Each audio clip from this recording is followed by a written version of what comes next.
My name is Stephen Okoth, and today I want to talk about Kenya's journey over the last 50 years, the economic gains, the political challenges, and how we, especially young Kenyans, can think more deeply about our nation's future.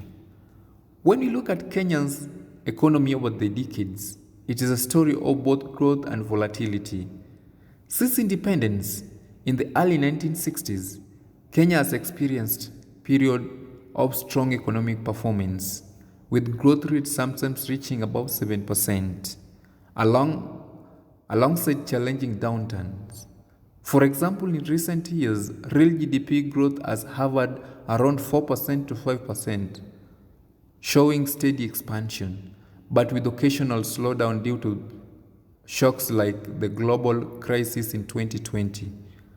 A long-term perspective shows that our economy is resilient, yet constrained by structural issues, including debt pressures, inflation, and an economic environment where benefit often fail to reach ordinary citizens fully.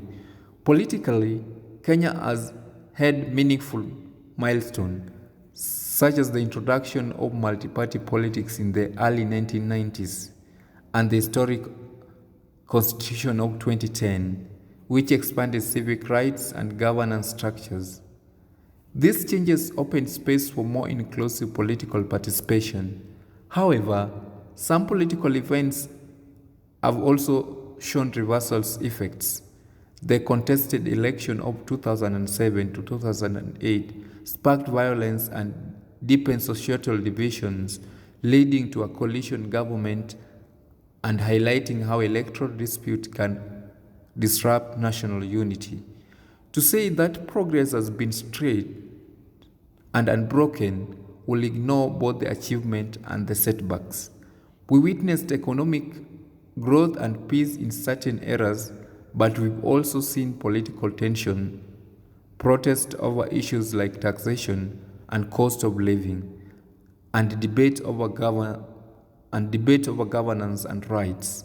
The public discourse around governance, corruption, and state response reflect a people trying to shape a better Kenya while grappling with persistent challenges.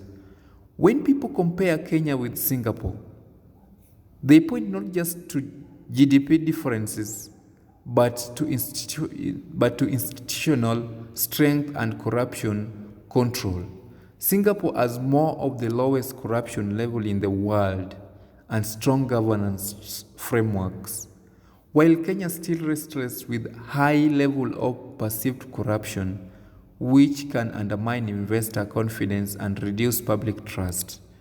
These comparisons are not meant to discourage, but to remind us that governance structures and accountability mechanisms matter as much as economic resources.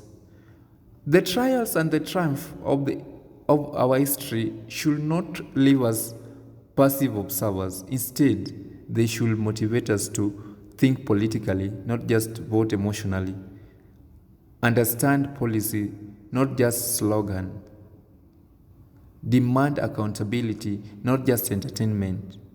Our generation must see politics and economic as connected and realize that sustainable progress comes when citizens are informed, engaged, and asking the right questions.